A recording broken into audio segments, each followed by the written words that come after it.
ایک مرتبہ بھی قرآن میں یا محمد آپ کو کہیں نظر نہیں آئے گا. یا یحییٰ ملے گا، یا زکریا ملے گا، یا عیسیٰ ملے گا، یا موسیٰ نظر آئے گا، مگر کہیں یا محمد نظر نہیں آئے گا.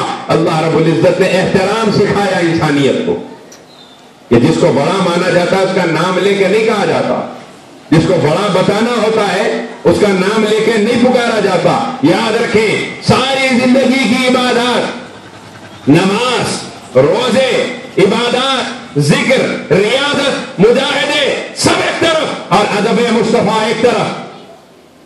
ساری زندگی کی عبادات، ریاضات، مجاہدات ایک طرف، اللہ کے رسول کا ادب ایک طرف.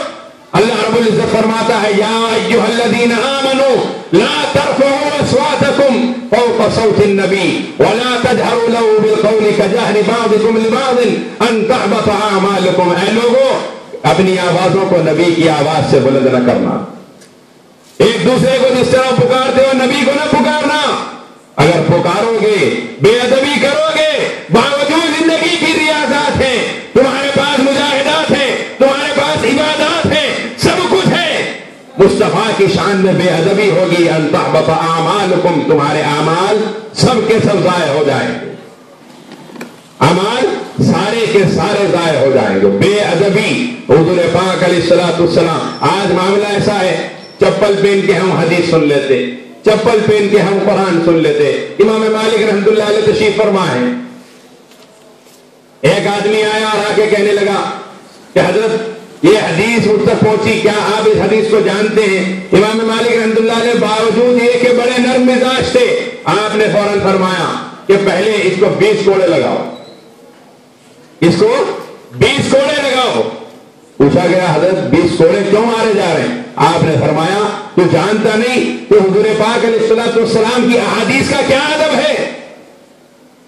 تو چپل پہنا ہوا ہے، بے وضو ہے اور کھڑا ہو کے حدیث پوچھ رہا ہے. حضور کے ارشادات کا یہ اہتمام، ہمارے نزدیک یہ احترام ہونا چاہیے، ورنہ ادب مصطفیٰ کی کمی ہوگی تو پھر اعمال غارت ہو جائیں گے. یہ کسی مفتی کا فتویٰ نہیں، یہ اللہ رب العزت کا اعلان ہے قرآن پاک میں. اعمال غارت ہو جائیں گے، برباد ہو جائیں گے. حضور کے احترام کی ضرورت ہے، حضور کی ذات کا بھی احترام لازم ہے، حضور کی بات کا بھی احترام لازم ہے.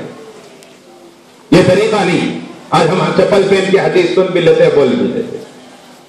پھر اس کے بعد حضور پر نور علیہ السلام مکہ واپس تشریف لائے، نبوت کا اعلان فرمایا 40 برس کی عمر میں. پھر نبوت کے اعلان کے بعد تکالیف برداشت کی. صحابہ کرام رضوان اللہ تعالی علیہم اجمعین جو جانثاران محمد عربی صلی اللہ علیہ وسلم کہ ان جیسے عاشق قیامت تک پیدا نہیں ہو سکتے، ان جیسے عاشق قیامت تک پیدا نہیں ہو سکتے. وہ بلند معیار عشق کا اگر کوئی سب سے بلند معیار ہے تو وہ صحابہ کرام رضوان اللہ تعالی علیہم اجمعین کا سب سے بلند معیار. اس سے اونچا عشق کا کوئی اور معیار نہیں ہو سکتا. علامہ حافظ ابن حجر مکی رحمۃ اللہ علیہ جو بہت بڑے محدث بھی ہیں اور بہت بڑے امام ہیں، علامہ حافظ ابن حجر مکی تمام مکاتب فکر آپ کو مانتے بھی ہیں. علامہ حافظ ابن حجر مکی رحمۃ اللہ علیہ فرماتے ہیں، انہوں نے اپنی ایک کتاب لکھی النعمت الکبریٰ فی مولد سید ولد آدم صلی اللہ علیہ وسلم. علامہ حافظ ابن حجر مکی رحمۃ اللہ علیہ آپ فرماتے ہیں سیدنا صدیق اکبر رضی اللہ عنہ نے فرمایا. کون صدیق اکبر؟ اس کے بارے میں اللہ کے حبیب صلی اللہ علیہ وسلم نے فرمایا افضل البشر بعد الانبیاء، نبیوں کے بعد روئے زمین پر سب سے زیادہ کوئی معزز محترم شخص ہے تو وہ ابو بکر صدیق رضی اللہ تعالیٰ عنہ. اے ابو بکر، دنیا میں جتنے لوگوں نے مجھ پہ احسانات کیے میں نے سب کے احسانات کا بدلہ چکا دیا. ابو بکر کے احسانات کا بدلہ اللہ قیامت کے دن عطا فرمائے گا. صدیق اکبر یہ وہ ذات ہے کہ وہ جو لباس پہن لے اللہ رب العزت نے سارے 7 آسمانوں کے فرشتوں کو وہی لباس پہنا دیا. صدیق اکبر رضی اللہ تعالیٰ عنہ فرماتے ہیں، علامہ حافظ ابن حجر مکی رحمۃ اللہ علیہ نقل فرماتے ہیں کہ صدیق اکبر رضی اللہ عنہ نے فرمایا من انفق درہما علی قراءة مولد النبی صلی اللہ علیہ وسلم کان رفیقی فی الجنہ، کہ جس نے میرے نبی محمد عربی صلی اللہ علیہ وسلم کی میلاد کی منانے میں، حضور پاک علیہ السلام کی میلاد پر خوشی منانے میں، حضور پاک علیہ السلام کی میلاد پڑھنے میں 1 درہم خرچ کیا، کان رفیقی فی الجنہ، وہ جنت میں میرے ساتھ ہوگا، وہ جنت میں میرے ساتھ ہوگا جس نے 1 درہم خرچ کر دیا۔ اور وہ ذات جس کے متعلق حضور پاک علیہ السلام نے فرمایا انا خاتم النبیین لا نبی بعدی، میں آخری نبی ہوں، یہ الگ حدیث ہے، میں آخری نبی ہوں، میرے بعد اگر کوئی نبی ہوتے تو وہ عمر ہوتے۔ ایک حدیث میں حضور پرنور علیہ السلام نے فرمایا نبی بعدی لکان عمر بن الخطاب، اگر میرے بعد کوئی نبی ہوتے تو وہ عمر بن الخطاب رضی اللہ تعالیٰ عنہ ہوتے۔ سیدنا علی فرماتے ہیں عمر زبان سے اپنی بولتے ہیں مگر عمر کی زبان سے اللہ بولتا ہے، عمر کی زبان سے اللہ بولتا ہے۔ وہ فاروق اعظم رضی اللہ عنہ فرماتے ہیں من عظم مولد النبی صلی اللہ علیہ وسلم، جس نے میرے نبی صلی اللہ علیہ وسلم کی میلاد کی تعظیم کی، فَكَأَنَّمَا أَحْيَا الْإِسْلَامَ، گویا کہ اس نے اسلام کو زندہ کر دیا، گویا کہ اس نے اسلام کو زندہ کر دیا۔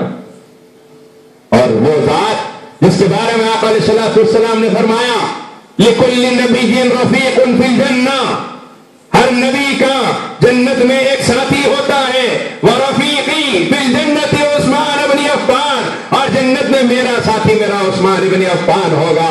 اللہ کے حبیب نے جس ذات کے متعلق یہ فرمایا، اس ذات نے فرمایا من انفق درہما علی مولد النبی صلی اللہ علیہ وسلم، علامہ حافظ ابن حجر مکی فرماتے ہیں عثمان غنی رضی اللہ عنہ نے فرمایا من انفق درہما علی مولد النبی صلی اللہ علیہ وسلم، جس نے میرے آقا کی میلاد پر 1 درہم میں خرچ کیا، جس نے میرے آقا کی میلاد پر 1 درہم میں خرچ کیا، فَكَأَنَّمَا شَهِدَ غَزْوَةَ بَدْرٍ وَحُنَيْنٍ، گویا کہ وہ غزوہ بدر اور حنین میں اس نے شرکت کر لی۔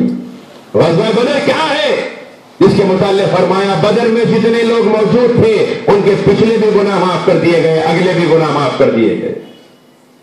اور وہ ذات جس کے بارے میں اللہ کے حبیب علیہ السلام نے فرمایا انا مدینۃ العلم وعلی بابها، میں علم کا شہر ہوں اور علی اس شہر کے دروازہ ہے۔ ایک جگہ فرمایا انا مدینۃ الحکمہ، میں رازوں کا شہر ہوں، وعلی بابها، اور علی اس شہر کے دروازہ ہے۔ ایک جگہ فرمایا روایتوں میں آقا علیہ السلام نے وادی خم کے مقام پر سیدنا علی کا ہاتھ تھاما اور اس کو بلند کر دیا، فأخذ بيد علي المرتضى فقال من كنت مولا فهذا علي مولا، آقا علیہ السلام نے فرمایا جان لو میں جس کا مولا ہوں علی بھی اس کا مولا ہے۔ اور وہ سیدنا علی رضی اللہ تعالیٰ عنہ فرماتے ہیں کہ جس نے میرے آقا حضور پاک علیہ السلام کی میلاد کی تعظیم کی، من عظم مولد النبی صلی اللہ علیہ وسلم لا یخرج من الدنیا الا بالایمان، وہ بغیر ایمان کے دنیا سے نہیں جا سکتا، ویدخل الجنت بغیر حساب، اور جنت میں بغیر حساب کتاب کے داخل ہوگا۔ اللہ رب العزت نے غلاموں کو یہ موقع عطا فرمایا کہ اپنے محبوب کی میلاد کی تعظیم بھی کریں، اس پہ خرچ بھی کریں۔ یہ بات یقیناً اگر ساری زندگی قربان کر دیں، ساری جائیدادیں صدقے کر دیں اس ذات کی نالین اقدس کے، تب بھی کوئی حق ادا نہیں ہو سکتا۔ اپنی کھال اتھیڑ دیں، نالین اقدس بنا کے پہنا دیں، تب بھی کوئی حق ادا نہیں ہو سکتا۔ حضور پرنور علیہ السلام سے عشق کیا ہے؟ عاشق وہ ہے جو عشق کی آگ میں ایسا جل پڑا، عشق کی آگ میں ایسا جل پڑا کہ اپنی ساری خواہشات کو اس عشق کی آگ میں جلا کر اپنی پوری زندگی کو مصطفیٰ کی سنتوں کے قربان کر دیا، اپنی پوری زندگی کو حضور کی سنتوں کے قربان کر دیا۔ آج ہم دعوے بہت کرتے ہیں، نعرے بہت مارتے، دعوے اور نعرے اپنی جگہ، مگر جہاں معاملہ اتباع کا آتا وہاں نہیں سمجھ میں آتا۔ لکا روحی فدا، لکا جسمی فدا، لکا اصلی فدا، لکا نسلی فدا، لکا ابی فدا، لکا امی فدا، یا رسول اللہ آپ پہ سب قربان ہیں مگر داڑھی نہیں چھوڑوں گا،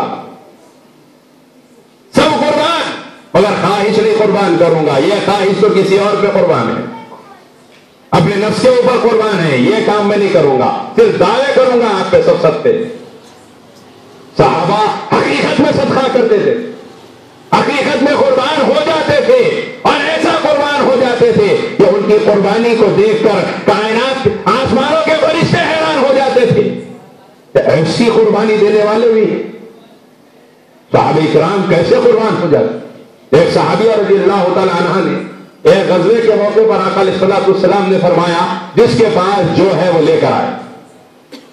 یہاں اسلام کے لیے ضرورت پڑ گئی اس غزوے میں، جس کے پاس جو ہے وہ لے کر آئے۔ ایک صحابیہ رضی اللہ عنہ نے بھی لا کے ایک چھوٹا سا سامان رکھ دیا۔ حضور سامان کو دیکھ رہے ہیں تو سامان میں کوئی چیز ہلتی ہوئی نظر آ رہی ہے۔ حضور پاک علیہ الصلوۃ والسلام نے فرمایا وہ کیا ہے؟ صحابہ نے جا کے دیکھا تو ایک چھوٹا بچہ ہے۔ حضور نے فرمایا کس کا بچہ ہے؟ ایک صحابیہ آگے بڑی عرض کرنے لگی یا رسول اللہ صلی اللہ علیہ وسلم یہ بچہ میرا بچہ ہے۔ آپ نے فرمایا جس کے پاس جو ہے وہ لے کر آئے، میرے پاس اس کے علاوہ کچھ نہیں تھا، اس کو لا کے میں نے پیش کر دیا۔ جیسے ہی سنا حضور علیہ الصلوۃ والسلام نے فرمایا یہ بچہ میرے کیا کام آئے گا؟ سامان ہوتا تو کام آتا، جوان ہوتا تو کام آتا، یہ بچہ میرے کیا کام آئے گا؟ اس صحابیہ نے قیامت تک آنے والے مردوں اور عورتوں کو سبق دے دیا، قیامت تک کی آنے والی انسانیت کو بتا دیا کہ ہے دعوے کرنے والوں اگر قربان ہونا ہے تو ایسا قربان ہونا سیکھو کہ آقا سے عرض کرنے لگی یا رسول اللہ یقیناً یہ بچہ آپ کے کوئی کام نہیں آئے گا، ایک کام ضرور آ سکتا ہے کہ جب دشمن آپ کی ذات پر حملہ کرے آپ ڈھال بنا کر دشمنوں کی تلواروں کو اس کے اوپر روک لیجیے، یہ بات گوارا ہے کہ میرے بچے کے جسم کے ٹکڑے ٹکڑے ہو جائے، میرے آقا آپ کی ذات سے میرے ماں باپ صدقے آپ کے جسم تھر پہ خراش آ جائے، یہ گوارا نہیں، بچے کے جسم کے ٹکڑے ہو جائے گوارا ہے، آپ کی ذات آپ کے جسم تھر پہ یہ خراش آ جائے گوارا۔ ایک صحابیہ غزوہ احد سے جب حضور واپس آئے علیہ الصلوۃ والسلام پوچھنے لگی آقا کیسے ہیں؟ تو پہلے جو صاحب ملے انہوں نے فرمایا کہ تمہارے والد شہید ہو گئے۔ انہوں نے کہا سب چھوڑو آقا کیسے ہیں؟ پھر اس کے بعد اور آگے بڑھی، دوسرے صاحب ملے کہنے لگے تمہارے شوہر شہید ہو گئے۔ انہوں نے کہا آقا کی خبر دو آقا کیسے ہیں؟ اور آگے بڑھی، تیسرے نے کہا تمہارے بیٹے بھی شہید ہو گئے۔ انہوں نے کہا کسی کی پرواہ نہیں، آقا کی خبر دو آقا کیسے ہیں؟ جب دوڑتی ہوئی آئی حضور پاک علیہ الصلوۃ والسلام کو دیکھا، عرض کرنے لگی یا رسول اللہ راستے میں کسی نے باپ کی شہید ہونے کی، کسی نے شوہر کے شہید ہونے کی، کسی نے بیٹے کے شہید ہونے کی بات سنائی، مگر کوئی فرق نہ پڑا، اگر آپ سلامت ہے تو پھر کسی کی سلامتی کی پرواہ نہیں۔ قربان ہونے والے ایسے قربان ہوتے، ہم قربان ہوتے، ہم قربان ہوتے، نیند قربان کر کے نماز کو نہیں اٹھ سکے۔ حضور پاک علیہ الصلوۃ والسلام فرماتے ہیں نماز میری آنکھوں کی ٹھنڈک ہے، ہماری نیند قربان نہیں کر سکے ہم حضور کی آنکھوں کی ٹھنڈک کے اوپر، کیا نسل کو قربان کرتے، کیا اصل کو قربان کرتے، ہم خواہش کو قربان نہیں کر سکے حضور کی محبت کے اوپر، کیا اصل و نسل کو قربان کریں گے؟ ہمارے پاس صرف دعوے ہیں، ہمارے پاس صرف نعرے ہیں، ہمارے پاس صرف الفاظ ہیں، حقیقت کیا ہے؟ حضور کی محبت کیا ہے؟ من احب سنتی فقد احبنی، جس نے میری سنت سے محبت کی اسی نے مجھ سے محبت کی، ومن احبنی کان معی فی الجنہ، اور جس نے مجھ سے محبت کی وہ جنت میں میرے ساتھ ہوگا۔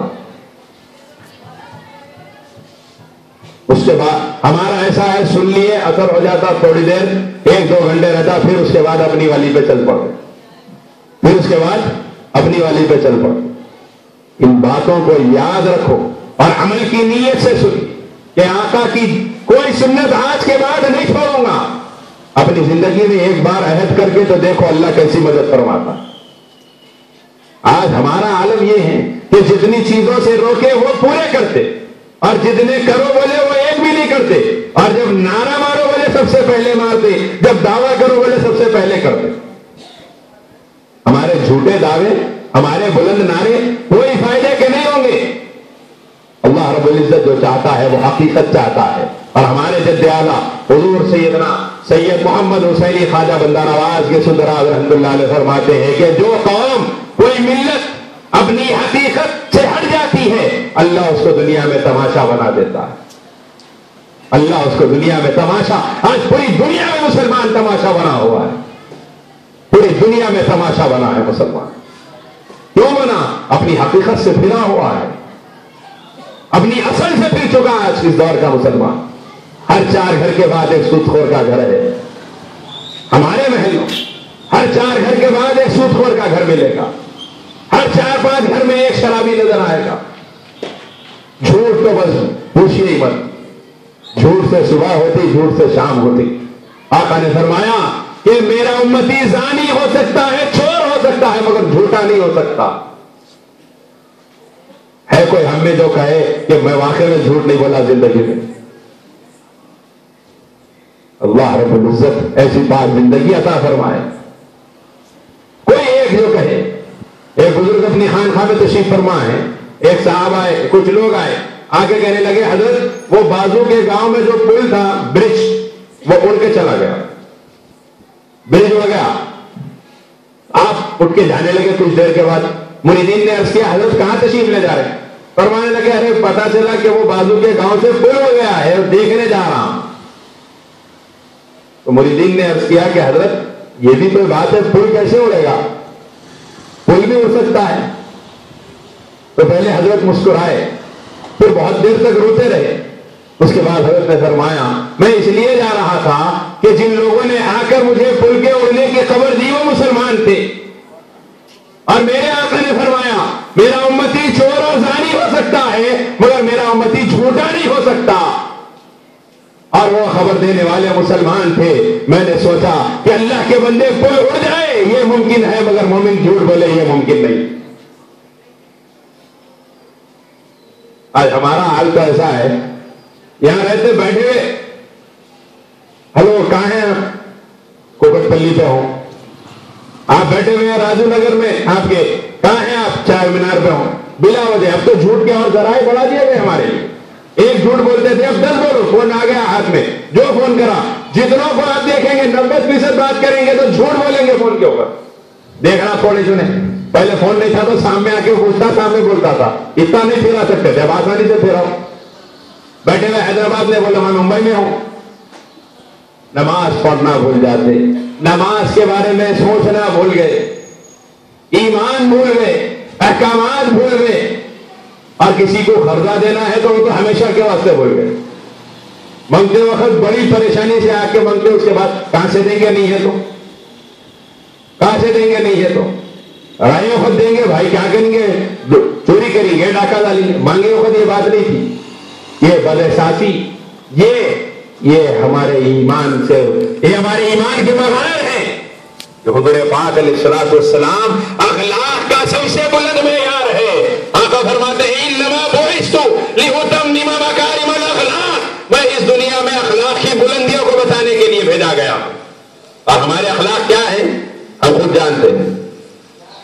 بات ہمارے اخلاق ہم خود جانتے ہیں. وہ آدمی احسان کر کے ہم کو قرضہ دیا, ہم اس کو پھرا رہے ہیں اور اس کے اوپر اکڑ رہے بھی اس کے اوپر. یہ بہت بہت غلط طریقہ ہے. یہ بداحساسی احساس اصل ہے. سیدنا علی رضی اللہ عنہ فرماتے ہیں رشتے خون کے نہیں احساس کے ہوتے ہیں, کیونکہ جب رشتوں میں احساس ہوتا ہے تو خون کے رشتوں سے زیادہ قریب ہو جاتے ہیں, اور جن خون کے رشتوں میں احساس نہیں رہتا وہ بہت زیادہ دور ہو جاتے ہیں. احساس تو ہے ہی نہیں. جس نے احساس ہمارا کیا تھا ہم نے اس کے ساتھ بداحساسی. آج ہم کو ضرورت ہے اپنے آپ کو مسلمان بنانے کی. اپنے آپ کو مسلمان بنانے کی ضرورت ہے, اپنی نگاہ کو مسلمان بنانے کی ضرورت ہے. غیر کی بھوبیٹی میں اٹھنے والی نگاہ کو کون سی طاقت روکے گی؟ ایک ہی طاقت ہے, وہ طاقت ایمان ہے. اگر یہ مضبوط ہے, یہ طاقتور ہے تو ہماری نگاہ نہیں اٹھ سکتی. یہ کمزور ہے تو پھر گلی موڑے تک گھومتے پورے نوجوان. عبداللہ ابن حذافہ رضی اللہ تعالیٰ عنہ, آپ کو پورے روم کی سب سے خوبصورت بچی کے ساتھ لڑکی کے ساتھ چھوڑ دیا گیا, کمرے کے اندر بند کر دیا گیا. اللہ اکبر, قربان ان صحابہ کرام کی عظمت و رفت کے صدقے عبداللہ ابن حذافہ رضی اللہ تعالیٰ عنہ کے لشکر میں ایک ساتھی کو اٹھایا گیا اور تیل کے اندر، گرم تیل کے اندر ڈال دیا گیا، چند لمحات میں جل کے کوئلہ ہو گئے، صحابی رسول کو جلا دیے۔ اب حضرت عبداللہ ابن حذافہ رونے لگے، بادشاہ نے کہا کیا موت کے خوف سے رو رہے ہو؟ فرمانے لگے ارے بدبخت، مسلمان موت کے خوف سے نہیں روتا، مسلمان موت سے ڈرتا نہیں ہے، موت کو گلے لگاتا ہے، یہ تو انتظار میں رہتا ہے کب یہ سانس نکلے، کب پھر آقا کا دیدار ہو، کب صحابہ سے ملاقات ہوگی، کب اللہ کے جلوے دیکھنے کو ملیں گے، یہ تو موت کا چاہتا ہے۔ میں روتا اس لیے رہا ہوں کہ اللہ نے ایک جان عطا کی ہے، اگر اس کی جگہ اللہ مجھے اتنی جانیں عطا کر دیتا جتنے میرے جسم پہ بال ہے، اس ذات کی قسم جس کے قبضے قدرت میں میری جان ہے، ایک کے بعد دیگرے تمام جانوں کو مصطفیٰ کی نالین کے صدقے کر دیتا، قربان کر دیتا۔ اس کے بعد ہی سمجھ گیا کہ کوئی چیز نہیں بگاڑ سکتی ہے، ان کا اگر کچھ بگاڑنا ہے موت بھی نہیں بگاڑ سکتی تو پھر عورت کرے گی ان کا۔ لہٰذا پورے ملک کی، پورے روم کی سب سے خوبصورت لڑکی اس وزیر کی بیٹی تھی، اس کے ساتھ چھوڑ دیا گیا کمرے کے اندر۔ اس نے کہا کہ سینکڑوں نوجوان تو میرے کو دیکھنے کے واسطے ادھر سے ادھر پھرتے روزانہ، اس کے ایمان کو ہٹانے کون سی بڑی بات ہے؟ 3 دن 3 رات وہ لڑکی اور حضرت عبداللہ ابن حذافہ رضی اللہ عنہ ایک ہی کمرے میں گزار دی۔ 3 دن 3 رات کے بعد جب باپ نے دروازہ کھٹکھٹایا تو دروازہ کھول کے بیٹی نے کہا ایسے پتھر کے سامنے تم نے کھڑا کر دیا کہ جب اللہ اکبر کہہ کے رکعت بانا تو اب تک سلامی نہیں پھیرا۔ یہ ایمان ہے اور یہ مومن کی نگاہ ہے، یہ وہی اٹھتی ہے جہاں اٹھنے کا اللہ اس کے رسول نے حکم دیا، یہ وہاں اٹھنے سے رک جاتی ہے جہاں اٹھنے سے اللہ اس کے رسول نے روکا ہے۔ ہماری نگاہوں سے مسلمان ہونے کی ضرورت ہے، قلب و دماغ کے گندے خیالات کو نکالنے کی ضرورت ہے، دل و دماغ کو مسلمان کرنے کی ضرورت ہے۔ نام مسلمان ہونے سے فائدہ نہیں، نام تو یقیناً مسلمان ہے، زبان سے لاکھ کہو لا الہ الا اللہ، دل و جاں مسلمان نہیں تو کچھ بھی نہیں۔ اللہ رب العزت اپنے احکامات پر چلنے کی توفیق عطا فرمائے، اپنے حبیب حضور پاک علیہ الصلوۃ والسلام کی سنتوں پر چلنے کی توفیق عطا فرمائے، ہم کو سچا پکا اللہ عاشق رسول بنائے۔ اللہ رب العزت ہم تمام کے گناہوں کو معاف فرمائے، اللہ ہماری سیئات کو حسنات سے مبدل فرمائے۔ آمین بحق سید المرسلین صلی اللہ علیہ وآلہ واصحابہ اجمعین، بفضل سبحان ربک رب العزة عما يصفون وسلام على المرسلين والحمد لله رب العالمين۔